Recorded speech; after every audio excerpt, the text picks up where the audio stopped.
Hello my dear friends and students, welcome to English next.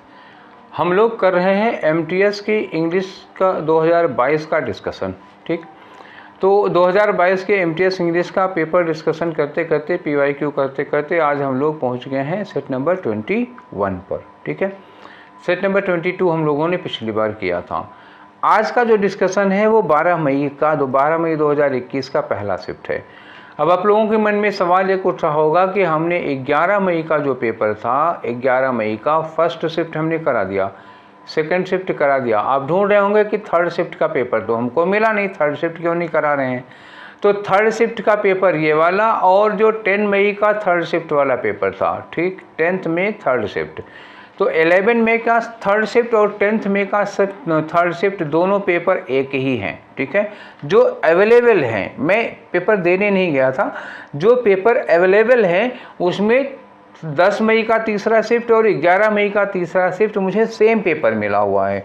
तो फिर वही paper discuss कराने से कोई फ़ायदा नहीं था, कोई मज़ा नहीं था। वही है, जब अगर आपको 11 मई का थर्ड शिफ्ट देखना हो तो आप 10 मई का थर्ड शिफ्ट देख लीजिए, वही पेपर है। तो मैंने उसको छोड़ दिया। फिर हम लोग कहाँ पहुँच गए हैं, अब आ रहे हैं 12 मई का पेपर सॉल्व करेंगे। 12 मई 2023 को हुआ था ये पेपर। ठीक है, और इसमें शिफ्ट फर्स्ट आज डिस्कस करने जा रहे हैं जो 9 बजे से 10:30 के बीच में हुआ था। तो चलो स्टार्ट करते हैं पहला क्वेश्चन। और पीडीएफ आप लोगों ने सॉल्व कर ही लिया होगा, कहाँ मिलेगा ये आपको पता है, टेलीग्राम चैनल आई थिंक आप लोगों ने ज्वाइन कर लिया होगा। जो आज नए हैं वो मेरा टेलीग्राम चैनल ज्वाइन कर लें और टेलीग्राम चैनल का लिंक आपको डिस्क्रिप्शन बॉक्स में मिल जाएगा। वहाँ आपको सारे जितने भी पेपर हम डिस्कस कराते हैं उन सबके पीडीएफ मिल जाएंगे। तो पहले वो अपलोड कर लिया जाता है, तो आप पहले पीडीएफ सॉल्व कर लिया करिए, उसके बाद डिस्कशन करिए, तभी मजा आएगा डिस्कशन का। तो चलिए स्टार्ट करते हैं आज का डिस्कशन हम लोग। और पहला क्वेश्चन हमारा कौन सा है, ये रहा आपकी स्क्रीन पर। पहला क्वेश्चन किससे है, एरर से है। तो तीसरा क्वेश्चन देख के, तीसरा ऑप्शन देख करके साफ नज़र आ रहा है कि क्वेश्चन एरर का है, वैसे स्लैश भी अपनी कहानी कह रहे हैं। ठीक है, तो चलिए पढ़ के देखते हैं इसमें क्या गड़बड़ है। Even if a evidence was relevant, मिल तो गया होगा आप लोगों को क्वेश्चन, जितने भी स्मार्ट लोग हैं सब लोगों को आंसर मिल गया होगा। Relevant to the case, it could not be used to determine the reprobate। ठीक है, तो आंसर आपको मिल गया आई थिंक। मुस्कुराहट आपकी बता रही, मैं देख नहीं रहा हूँ पर यहाँ से साफ साफ तो नहीं दिख रहा ना, लेकिन मैं महसूस कर पा रहा हूँ कि आप अंदर अंदर मुस्कुरा रहे होंगे। यहाँ लिखा आ एविडेंस, तो एविडेंस के पहले एविडेंस किससे शुरू हो रहा है, देखो EVI, और उसको हम बोल भी रहे हैं एविडेंस, ए बोल रहे हैं ना, तो वावेल साउंड आ रहा है। इसके पहले हमें क्या लगाना चाहिए था, एन लगाना चाहिए था, एन एविडेंस। ठीक है ना, तो इवन इफ एविडेंस, एन लगाना भी नहीं चाहिए था। यहाँ पर गलती, एक तो आ लगा के गलती की, अगर आ लगता भी तो एन लगता। अच्छा, एन भी लगेगा नहीं, एक्चुअली इसकी जगह पर जो लगेगा ना वो लगेगा द, क्योंकि हम किसी पर्टिकुलर एविडेंस की बात कर रहे हैं। इन्होंने कहा कि even if evidence was relevant in to the case, जो एविडेंस था वो केस से रिलीवेंट था, यानी कि कोई पर्टिकुलर कोई डेफिनेट एविडेंस है। तो जब कोई डेफिनेट एविडेंस है तो उसके पहले हम आ ना लगा करके दा लगाएंगे, वहाँ एन ना आ ना एन, आ तो गलत है, आ ही अगर मान लेते तो एन लगता, वैसे लगना एन भी नहीं चाहिए था, यहाँ पे दा लगना चाहिए था। आपको समझ में आ गई ना बात, तो ये गलत हुआ। चलिए आगे, आंसर चौथा हुआ। आगे बढ़ते हैं आपके क्वेश्चन नंबर 2 में। क्वेश्चन नंबर 2 में क्या कर रहे हैं, देखो एक ब्रैकेटेड पार्ट है और एक सिंगल वर्ड का है। वेंडेटा का मतलब क्या होता है, वंस वेर। वंस वेर समझ रहे हो, नहीं समझ रहे हो। वंश मतलब खानदानी, बैर मतलब क्या हुआ, दुश्मनी, खानदानी दुश्मनी। तो मतलब एक होता है इसे बदला लेने की भावना। ठीक है, जब हम किसी से बदला लेने के लिए किसी पर अटैक करते हैं तो उसको कहते हैं वेंडेटा। ठीक है, तो कुल मिलाकर ये निगेटिव ही चीज़ है। आगे बढ़ते हैं हम लोग। तो इसका बताना क्या है, एंटोनीम बताना है। तो ये दुश्मनी है, सीधे सीधे शब्दों में ये दुश्मनी है। ठीक है, तो ट्रेड्यूस क्या होता है भाई, देखो ट्रेड्यूस का मतलब होता है ना डिफेम करना किसी को। डिफेम मतलब मान हानि, किसी की बदनामी, इसे डिफेम करना किसी को, ठीक, बदनाम करना। कन्फ्लिक्ट का मतलब क्या होता है, कन्फ्लिक्ट का मतलब विवाद होता है, तो ये तो झगड़ा वाला भी हो गया। अच्छा, टायरेड का मतलब क्या होता है, टायरेड का मतलब होता है निंदा भाषण। निंदा भाषण का मतलब क्या हुआ, जब आप किसी की आलोचना करने के लिए या जब अपने भाषण में किसी की निंदा करते हैं तो निंदा भाषण हो गया टायरेड। ये टायरेड वर्ड अभी 2 दिन पहले भी आया था हमारे डिस्कशन में। हार्मोनी का मतलब क्या होता है? हार्मोनी का मतलब होता है मेल मिलाप। हार्मोनी क्या हो गया? मेल मिलाप। मेल मिलाप का मतलब क्या होगा? इसमें किसी में दुश्मनी नहीं होगी, सामंजस्य होगा, भाईचारा होगा। तो अब वेंडेटा का एंटोनिम कौन होगा? ये हार्मोनी होगी। ठीक है, मतलब सीधे आंसर नहीं, अब चारों वर्ड जो हैं उनके मीनिंग समझते हुए चलिए, हो सकता है कल को यही क्वेश्चन पूछ लिया जाए, तो इसलिए चारों ऑप्शंस को जानना आपके लिए बहुत ज़रूरी होता है। आगे आइए, अगला क्वेश्चन है आपका क्वेश्चन नंबर 3। इसमें क्या है? इसमें फिर एक ब्रैकेटेड पार्ट दिया हुआ है, लेकिन इसमें 2-3 वर्ड दिए हुए हैं। तो हो सकता है कि ये कोई इडियम हो, या हो सकता है कि ये फ्रेज है जिसको इम्प्रूवमेंट करने के लिए दिया गया हो। लेकिन यहाँ लिखा है idiom in the given sentence, तो जब ये इडियम है तो इसका मतलब मीनिंग बतानी है।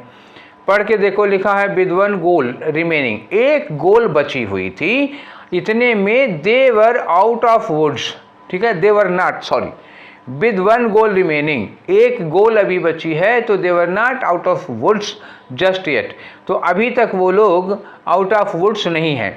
तो out of, to be out of woods का मतलब क्या होता है? खतरे के बाहर। ठीक है, क्या होगा? खतरे के बाहर।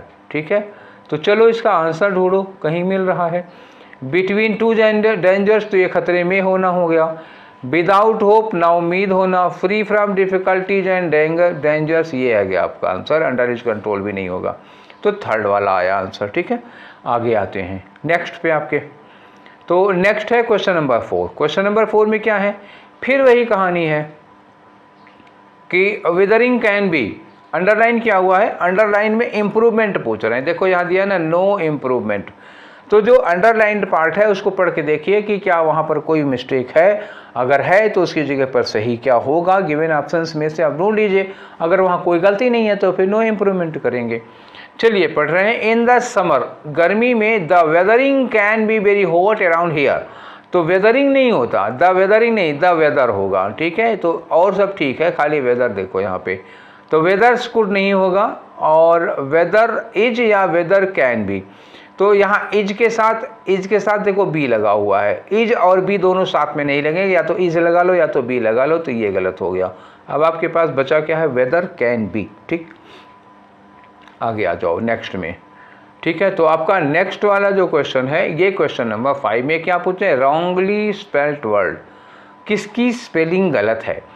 तो डिस्क्रिपेंसी की स्पेलिंग गलत है, और यही आपका होगा आंसर। डिस्क्रिपेंसी में क्या होगा? देखो DIS होगा, इतना तक तो ठीक है। ठीक है, DIS होगा। उसके बाद क्रिपेंसी में CRE होगा, ध्यान रखिएगा, CRE होगा, यही गड़बड़ हुई।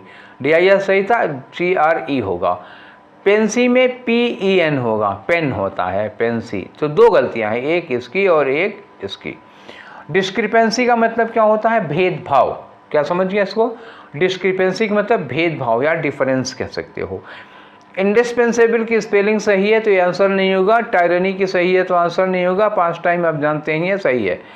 मीनिंग समझ सकते हो, इंडिस्पेंसेबल का मतलब होता है कोई ऐसी चीज़ जिसके बिना हमारा काम नहीं चलता।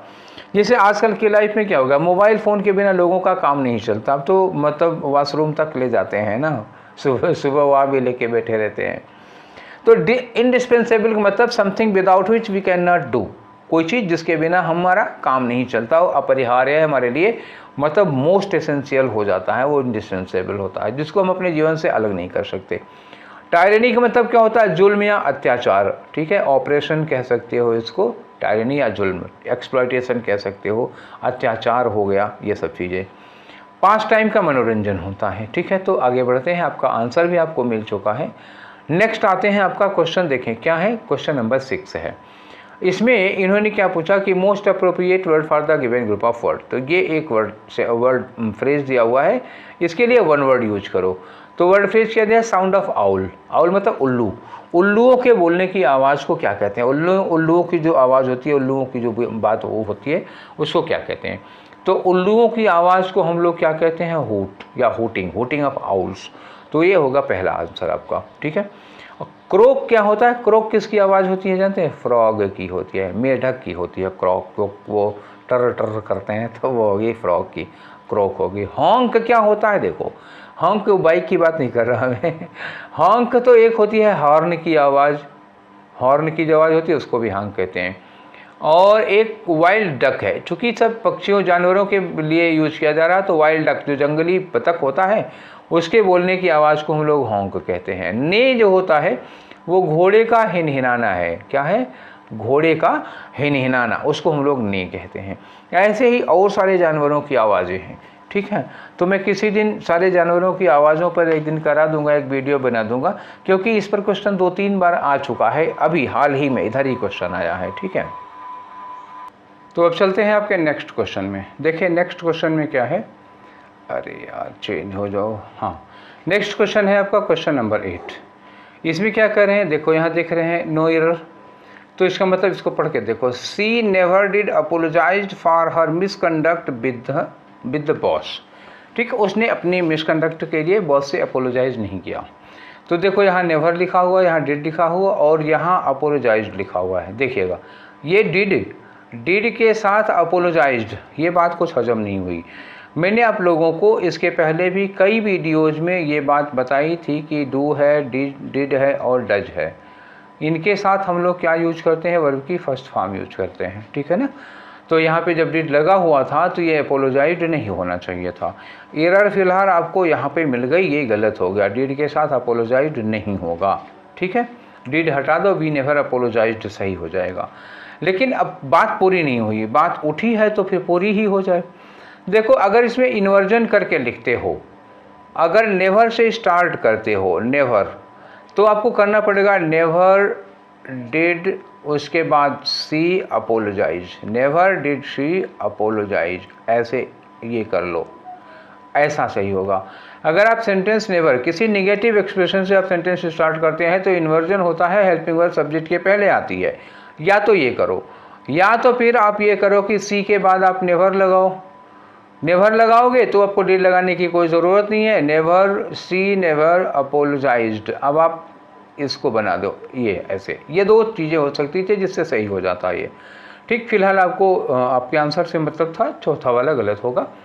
आगे आ जाते हैं हम लोग आपके क्वेश्चन नंबर 9 में। देखो 9 में क्या कह रहे हैं, तो एक ये फ्रेज दिया है, कुछ वर्ड्स के पीस हैं, उसके बाद क्या है कि most appropriate word given give up word, मतलब ये जो एक सेंटेंस दिया हुआ है इसके बारे में एक वर्ड बताओ। तो ये 1 वर्ड सब्स्टिट्यूशन का क्वेश्चन है। Rights to vote in an election, किसी चुनाव में जो हमारा वोट देने का अधिकार होता है उसको क्या कहते हैं, तो उसको कहते हैं सफरेज, एडल्ट सफरेज। वयस्क मताधिकार, आपने पढ़ा होगा, पॉलिटिकल साइंस पढ़ा होगा, उसमें लिखा होगा वयस्क मताधिकार।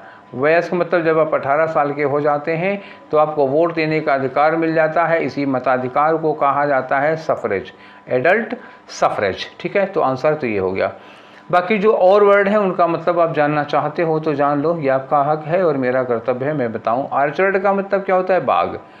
कौन सी बाग, फूल वाली नहीं, फलों वाली बाग। कौन वाली बाग, जिसमें फल होते हैं, जैसे आम की बाग हो गई, आंवले की बाग हो गई, नींबू की बाग हो गई, पपीते की बाग, ये वाली बाग होती है। और जो इसमें फूल होते हैं उसको क्या कहते हैं, गार्डन कहते हैं। सुंदरता के पॉइंट ऑफ व्यू से आएगा तो गार्डन होता है, और फल भूख के पर्पज से होगा तो आर्चर्ड होगा।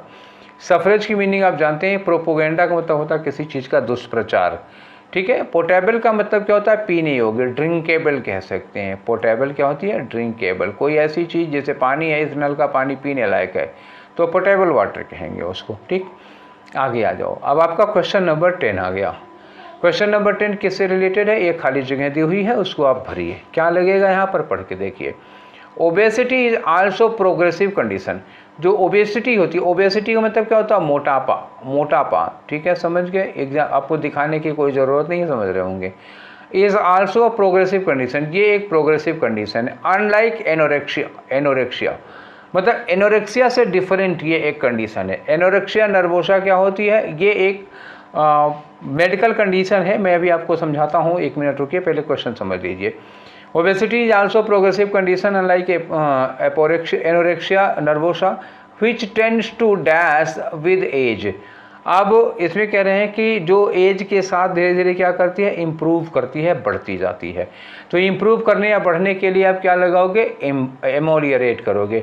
यहाँ भी वही, ये प्रोग्रेसिव है तो इसको भी हम क्या कहेंगे, प्रोग्रेस करती है, आगे बढ़ती है। तो सुटेबल क्या लगाओगे आप, अब यहाँ पे एमोलियरेट वर्ड सबसे ज़्यादा सुटेबल है, ठीक। इनेब्रिएट का मतलब होता है ना ड्रंक, ड्रंक का मतलब क्या हुआ, पूरी तरह से पिए हुए, टुन, समझिए। अब एक वर्ड था इसमें, मैंने कहा था कि आपको हम एनोरेक्सिया नर्वोसा ये डिस्कस करेंगे, तो एनोरेक्सिया ही कहा जाता है, एनोरेक्सिया नर्वोसा उसके साथ लगा दोगे कोई दिक्कत नहीं है, एनोरेक्सिया ही एक मतलब होता है। एनोरेक्सिया क्या होता है, एक ईटिंग डिसऑर्डर है। क्या है, एक eating disorder leading to obesity. ये एक ईटिंग डिसऑर्डर है जो आपको क्या ले जाता है, ओबेसिटी की ओर, मोटापे की ओर ले जाता है, ओवरवेट की ओर ले जाता है, उसी को कहते हैं। वो टर्म था, मैंने कहा क्लियर कर देते हैं साथ में। तो आपका आंसर क्या था इसमें, एमोलियरेट था। एक और अच्छा वर्ड आपको मिल गया, इनेब्रिएट, मतलब पियक्कड़, ड्रंक होता है। स्ट्रगल और निगेट तो आप समझ ही रहे हैं, ठीक है। आगे आ जाओ, आपके क्वेश्चन नंबर 11 में क्या है, फिर से एक बार फिलर का क्वेश्चन है ये, पढ़ो। इन माई व्यू, मेरे विचार से, this falls within the exception permitting warrantless seizure. Warrantless मतलब जिसमें कोई गारंटी नहीं होती है, सीजर का मतलब क्या होता है, जब्त करना किसी चीज़ को, इन डैश इन सर्कमस्टेंसेज, ठीक है। तो इसमें आपका आंसर, एक बार फिर इसकी एनालिसिस करते हैं हम लोग, उसके बाद ऑप्शन लेंगे, ठीक है। आई थिंक पहली बार में क्लियर ज़्यादा नहीं हुआ होगा। इन माई व्यू, मेरी ओपिनियन में, मेरी राय में, this falls within exception, ये चीज़ एक्सेप्शन के तहत आती है। कौन सी चीज़ एक्सेप्शन के तहत आती है, परमिटिंग वारंटलेस सीजर, परमिटिंग मतलब अलाउ करना, वारंटलेस सीजर मतलब क्या हुआ, जब सीजर जब्त करना, डैश इन सर्कमस्टेंसेज, किसी किसी परिस्थितियों में ऐसा होता है। तो जब आप वारंटलेस जल्दी में परमिशन देते हैं तो इसका मतलब क्या हुआ, एक्सीडेंट होगा, सीजर एक्सीडेंट। एक्सीडेंट का मतलब क्या होता है, बहुत जल्दबाजी में जैसे कहते हैं क्या कहते हैं वो इम्पेडिमेंट नहीं, वो तो डिजास्टर के लिए आता है। एक और वर्ड है इसी के लिए, मुझे याद नहीं आ रहा है इस समय, अभी थोड़ी देर में याद आ जाएगा तो बता दूंगा। जल्दबाज के लिए मतलब वो वर्ड यूज़ किया जाता है, जो काम बहुत जल्दी में किया जाता है, जल्द से, उसके लिए यूज होता है एक्सीडेंट, ठीक है। अभी वो आ जाएगा तो बता देंगे आपको, ठीक है। तो ये वर्ड यहाँ पे लगेगा, सीजर एक्सीडेंट मतलब क्या, बहुत जल्दबाजी में वारंटलेस जब्ती के लिए वो आदेश आता है। दूसरा वाला है देखो, रिवर्बरेंट होता है। रिवर्बरेंट मतलब क्या होता है, श्रद्धालु होता है, कोई ऐसा व्यक्ति जिसके अंदर बड़ी श्रद्धा होती है, उसको यहाँ पे लगाने का कोई मतलब ही नहीं। स्पार्स का मतलब क्या होता है, बहुत छितराया हुआ, बहुत दूर दूर छिटका हुआ होता है कोई चीज़, तो ये स्पार्स हो जाएगा। यहाँ भी लेना है, रिकंडाइट है, तो यहाँ पे रिकंडाइट का कोई लेना देना मेरी समझ में नहीं आ रहा, क्योंकि रिकंडाइट का मतलब होता है सीरियस, होता है सीजर सीरियस, और इसका कोई मतलब ही नहीं है यहाँ पर। तो यही जल्दबाजी वाला होगा, क्योंकि इसमें वारंटलेस सीजर की बात कर रहे हैं, वो भी एक्सेप्शन में कह रहे हैं, तो उसमें अलाउ करते हैं किसी परिस्थिति में, बहुत जल्दी में, पता लगा रातों रात जारी कर दिया जाता है वारंट, तो वो चीज़ हो जाती है, ठीक है। तो आगे आ जाओ, क्वेश्चन नंबर नेक्स्ट है हमारा 12। तो 12 में क्या है देखें, देखो इतना पोर्शन अंडरलाइन किया हुआ, सॉरी अंडरलाइन नहीं किया है, ब्रैकेटेड पार्ट है ये। तो ब्रैकेटेड पार्ट है, इसमें क्या हो सकता है, इम्प्रूवमेंट हो सकता है या मीनिंग हो सकती है। तो ये दिया है नो करेक्शन रिक्वायर्ड, मतलब इम्प्रूवमेंट का है। तो पढ़ के देखो, देयर हेड्स वर ड्रैगनिश। ड्रैगनिश किससे बना है, ड्रैगन से बना है। ड्रैगन आपने देखा होगा कि चाइनीज़ मूवी वगैरह देखो तो उसमें ड्रैगन बना होता है ना, जो मुंह से आग उगलता है, ड्रैगनिश। तो देयर हेड्स, उनका जो सिर था वो कैसा था, ड्रैगन के टाइप का था। एंड देयर प्यूपिललेस आइज, प्यूपिललेस आइज का मतलब होता है आंखें जिनमें पलकें नहीं होती हैं, ठीक है ना, मतलब वो आंखें जिनके ऊपर पलक नहीं होती है, बिना पलक विहीन आंखें। वाइट मतलब आंखें कैसी थी, एकदम सफ़ेद, एंड स्टीयरिंग मैंने घूरती हुई। तो ये किसी के बारे में वर्णन किया जा रहा है। वर्णन में क्या है कि सिर उनका ड्रैगनिश था, आंखों में पलकें नहीं थी, आंखें वाइट और घूरती हुई सी थी, ठीक है। तो देयर हेड, यहाँ से देख लो, देयर प्यूपिललेस आइज, देयर THEIR दिया है, प्यूपिललेस आइज, यहाँ क्या दिया, देयर हेड्स। हेड्स मतलब क्या हुआ, सिर हो गया, वर, तो हेड्स प्लूरल है तो वर प्लूरल है, तो ठीक तो है, हमको तो कोई गलती नहीं नज़र आ रही है। अगर यहाँ पे क्रॉस चेक करें तो देयर हेड्स के साथ वाज लगा हुआ है, हेड्स के साथ वर लगना चाहिए, और ये देयर हेड्स वर, अब हम ये वाला देयर लें तो गलत हो जाएगा, क्योंकि यहाँ देखो ये वाला देयर लगा हुआ है, ठीक है ना, तो फिर हाल ये गलत ही है। देयर हेड, अब यहाँ देखो हेड लिखा है और वर लिखा है, हेड सिंगुलर है, उसके साथ वर लगाना गलत हो जाएगा, तो नो इम्प्रूवमेंट ही है ना, क्योंकि यहाँ पर कोई गलती है ही नहीं, तो नो इम्प्रूवमेंट, नो करेक्शन लगाओ, यही तीसरा वाला आंसर ठीक हो जाएगा। आगे आ जाते हैं हम लोग, ठीक है। तो आपका अगला जो क्वेश्चन है, अगला क्वेश्चन है क्वेश्चन नंबर 13। इसमें इम्प्रूव द अंडरलाइन पार्ट, यही देयर लाइव्स, ये अंडरलाइन करने किया हुआ है, इसको इम्प्रूव करना है। देखें कोई गलती है भी कि नहीं है। फिशरमैन, देखो फिशरमैन याद रखिएगा MEN लिखा हुआ, फिशरमैन प्लूरल है, ठीक है। फिशरमैन मेक है, वर्ब की फर्स्ट फॉर्म दी है। देयर, ये देयर किसके लिए लगा हुआ है, फिशरमैन के लिए लगा है, तो फिर ठीक है ये देयर। लाइव्स मतलब उनका जीवन, और लाइफ का प्लूरल है, लाइव्स बना दिया गया, ये भी ठीक है। फ्रॉम द सी, जो मछुआरे होते हैं वो अपना जीवन समुद्र के सहारे जीते हैं, समुद्र के सहारे चलाते हैं। फिलहाल इसमें मुझे कोई मिस्टेक नज़र नहीं आ रही है, ठीक है। देयर लगा है फिशरमैन के लिए, और लाइव्स उन्हीं के जीवन के लिए लिखा है, तो वो भी प्लूरल में होगा। अच्छा यहाँ लिखते हैं देयर लिव नहीं है, ये लाइफ का प्लूरल बनाया हुआ ना, ये लाइफ है, लाइफ का प्लूरल है, तो लिव तो होगा नहीं वहाँ पे। और हिज लिविंग, हिज नहीं लगेगा, फिशरमैन के लिए लगा है, देयर होना चाहिए। और देयर ये लिविंग्स नहीं होता, या तो लिविंग लिखा होगा, लिविंग में एस ना लगाते, ठीक है। और दूसरी बात, ये वाला देयर नहीं होगा, गलत है, THEIR वाला होना चाहिए था। तो फिलहाल सारे ऑप्शन गलत हैं, वो सेकेंड वाला ही सही है, नो इम्प्रूवमेंट होगा। आगे आ जाते हैं आपके अगले क्वेश्चन पर। अगला क्वेश्चन आपका क्या है, क्वेश्चन नंबर 14। क्या कर रहे हैं, देखो यहाँ नो एरर लिखा हुआ है, पहला ही ऑप्शन नो एरर का है। सेंटेंस पढ़ के देखते हैं। Some realistic estimate will be new, तो सम रियलिस्टिक एस्टीमेट, कुछ सही वास्तविक estimate, will be new after advance tax collection figures out, ठीक है। तो अब यहाँ गलती का फिगर्स है, फिगर्स के साथ R लिखा हो तो ठीक है। यहाँ विल बी लिखा हुआ है, तो विल के साथ क्या लगा, बी लगा। बी के बाद वर्ब की कौन सी फॉर्म आप यूज कर सकते हो, बी के बाद या तो वर्ब की ING फॉर्म यूज करोगे, या तो वर्ब की थर्ड फॉर्म यूज करोगे। वर्ब की सेकेंड फॉर्म किसी कीमत पर नहीं लगा सकते हो। तो यहाँ क्या होनी चाहिए, विल बी नोन, ठीक है ना, विल बी न्यू नहीं, विल बी नोन। तो ये जो न्यू लिखा है वो गलत है, यहाँ पे विल बी नोन होना चाहिए।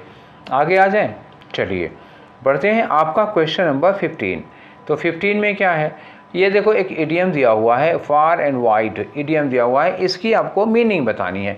फार एंड वाइड की जो हिंदी मीनिंग होती है वो होती है दूर दूर तक। अरे यार गलत लिख दिया, चलो अच्छा, दूर दूर तक, फार एंड वाइड, ठीक है, ये हो गया दूर दूर तक। अब इक्वल अपॉर्चुनिटी नहीं है, इसका कोई मतलब नहीं है, ये दूरी डिस्टेंस के लिए होता है। डिवाइडेड इनटू 2 इक्वल पार्ट्स बिल्कुल नहीं होता। नॉट फ्रीक्वेंट, यूजुअल, रेयर नहीं होगा। क्या होगा, प्रेजेंट एवरीवेयर। प्रेजेंट एवरीवेयर मतलब जो दूर दूर तक चीज़ पाई जाए, फैली हो, उसको कह सकते हो प्रेजेंट एवरीवेयर। तो चौथा वाला ऑप्शन फिलहाल इसमें सूटेबल होगा, ठीक है। आगे आ जाओ नेक्स्ट पे। नेक्स्ट क्वेश्चन क्या है आपका 16 नंबर पे। क्या बताना, एक वर्ड दिया है अधर। अधर में क्या है, आपको बताना क्या है, अपोजिट बताना है।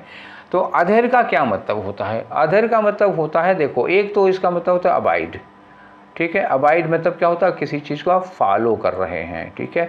किसी चीज़ को फॉलो कर रहे हैं, इसका मतलब आप उसको लाइक करेंगे तभी तो फॉलो करेंगे, पसंद करेंगे तभी तो उसको अबाइड या फॉलो करोगे। जो चीज़ आपको पसंद नहीं है आप उसको तो फॉलो नहीं करोगे, अबाइड नहीं करोगे।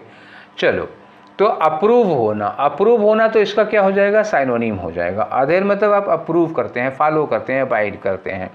इस्टेब्लिश का कोई लेना देना नहीं है। कंपेल का मतलब होता है दबाव डालना किसी पे, किसी के ऊपर, किसी काम के लिए फोर्स करना, मजबूर करना, तो इसका कोई लेना देना नहीं है। कंडेम का मतलब क्या हुआ, आप उस चीज़ की आलोचना करते हो, निंदा करते हो। तो आलोचना या निंदा करने का मतलब हुआ कि आप उससे सहमत नहीं हो, आप उससे एग्री नहीं हो। तो ये हो गया आपका चौथा वाला ऑप्शन इसके एंटोनिम में। बाकी कोई हो नहीं सकता, कोई चांस नहीं है। अब आगे आ जाओ, आपके क्वेश्चन नंबर 17 में आते हैं। तो 17 में क्या है, ये देखो खाली जगह दी हुई है, तो पढ़ो। देखो लिखा है कि sitting at the computer, computer पर बैठे बैठे आई सा समथिंग, मैंने देखा, लार्ज एंड डार्क फॉल। मतलब वो चीज़ क्या थी, लार्ज और बहुत डार्क सी थी। Fall, past my dash vision, ठीक है। तो वो क्या हुआ, गिरी। Past my dash vision followed by a dull thwack. Thwack का मतलब क्या होता है, थ्वैक मतलब होता है प्रहार, अटैक कह सकते हो। एक डल अटैक के साथ कोई चीज़ थी। तो क्या होगा, विजन के लिए आप क्या लगा सकते हो, विजन के लिए आप यहाँ पर लगाएंगे जो सबसे सुटेबल वर्ड होगा वो क्या है, पेरीफेरल होगा। पेरीफेरल का मतलब पेरी फेरी, परिमाप, जो बाहर बाहर होता है, ये आपकी पेरीफेरल हो गई। सेंट्रल मतलब केंद्रीय हो गया, एक्सटर्नल बाहर हो गया, इंसिडेंटल मतलब सामयिक हो जाता है, ठीक है, जो किसी मतलब इंसिडेंट, एक घटनाक्रम में कोई चीज़ हो जाती है। तो विजन जो होता है, जैसे आप कहीं खड़े हो तो आप विजन जो होगा ना वो चारों ओर का होता है। तो चारों ओर का विजन होगा तो क्या होगा, पेरीफेरल होता है ना। कोई चीज़ घटते हुए इन्होंने देखा, डार्क था, तो पेरीफेरल विजन होगा, ठीक है ना। पास्ट माई पेरिफेरल विजन, सेंट्रल विजन नहीं होगा, कहीं कोई मतलब केंद्र में नहीं होता, पेरिफेरल होगा, है विजन के लिए लगाएंगे आप। ठीक है, आगे आ जाते हैं आपके नेक्स्ट क्वेश्चन पे। क्वेश्चन नंबर कौन सा होगा आपका? 18 है। ठीक है, तो ये रहा 18 नंबर। 18 में क्या बताना, ये दिया है साइनोनिम, ये इतना ब्रैकेटेड पार्ट है जिसमें लिखा if you think atheist, atheist का मतलब क्या होता है? नास्तिक। नास्तिक का मतलब क्या होता है? वो लोग जो ईश्वर में विश्वास नहीं करते हैं। ठीक है, अथीस्ट। अगर आपको ये लगता है कि जो अथीस्ट होते हैं ऑल आर मिजरेबल, ये सारे के सारे लोग मिजरेबल होते हैं, निहिलिस्टिक होते हैं, what do you mean by nihilistic?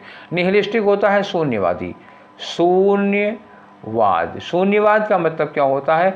जो लाइफ को यूजलेस मानता है, मतलब ऐसे थिंकर्स जो क्या कहते हैं कि लाइफ इज यूजलेस, वो शून्यवादी होते हैं, लाइफ बेकार है। ठीक है, आगे लिखा है अमोरलिस्ट। अमोरलिस्ट मतलब जिनके अंदर नैतिकता नहीं होती है। तो उन लोगों के लिए, अगर आपको लगता है कि अथीस्ट ऐसे होते हैं, तो उन लोगों के लिए this book should put you straight. तो ये एक किताब है, इस किताब को पढ़ लीजिए, आप सीधे हो जाएंगे। मतलब किसी ने किसी किताब के बारे में बताते हुए ये बात कही कि आप ऐसी बुक लिख लीजिए। तो इसमें निहिलिस्टिक के लिए आपको साइनोनिम ढूंढना है। निहिलिस्टिक क्या होता है? शून्यवादी होता है। शून्यवादी होता है जो लाइफ को क्या देखता है? लाइफ यूजलेस है। लाइफ यूजलेस है तो क्या होगा? साइनिकल होगा। साइनिकल का मतलब क्या होता है? जो कमी देखता है। अक्सर ऐसा आदमी होता है जो दूसरों में कमियां निकालता है। तो जो निहिलिस्टिक हो तो लाइफ में कमी निकालता है, तभी तो कहता है कि लाइफ यूजलेस है।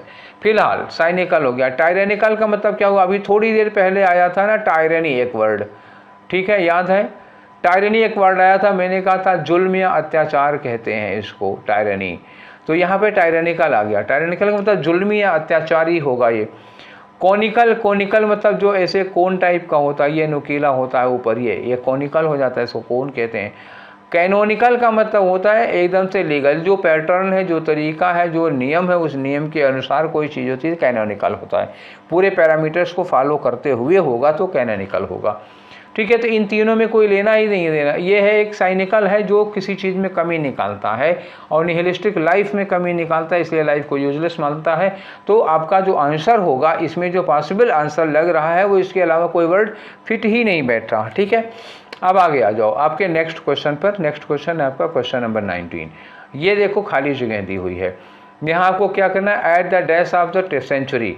सेंचुरी क्या क्या होता है? At the final of century नहीं, एंटी। एंटी का मतलब क्या होता है? पूर्व, प्री कहते हैं इसको ना, एंटी। एंटी होता है, इसका मतलब होता है प्री, और एक होता है पोस्ट। पोस्ट का मतलब क्या होता है? बाद में।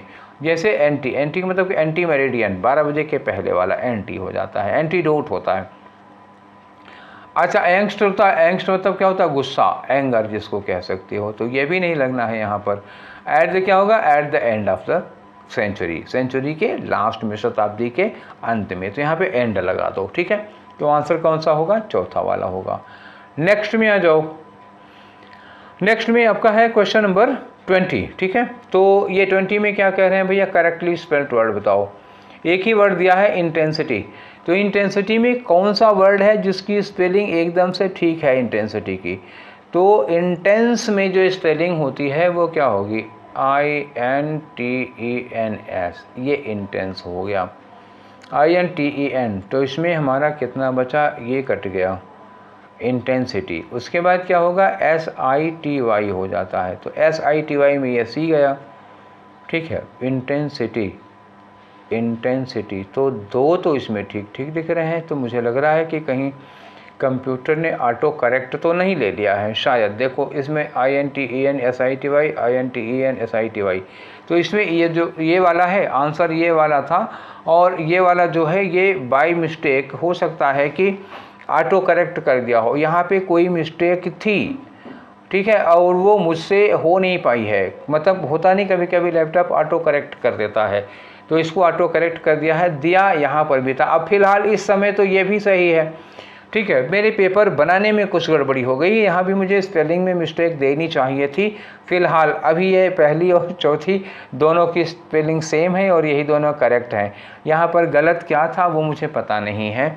ठीक है, तो आप समझ जाइएगा, इंटेंसिटी की ये वाली स्पेलिंग थी, चौथा ऑप्शन था नहीं, यहाँ पे गलत होना चाहिए था, मैं कर नहीं पाया, वो मेरी मिस्टेक है।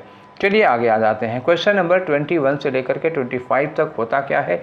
वही पुरानी कहानी, एक पैराग्राफ, 5 खाली जगह हैं।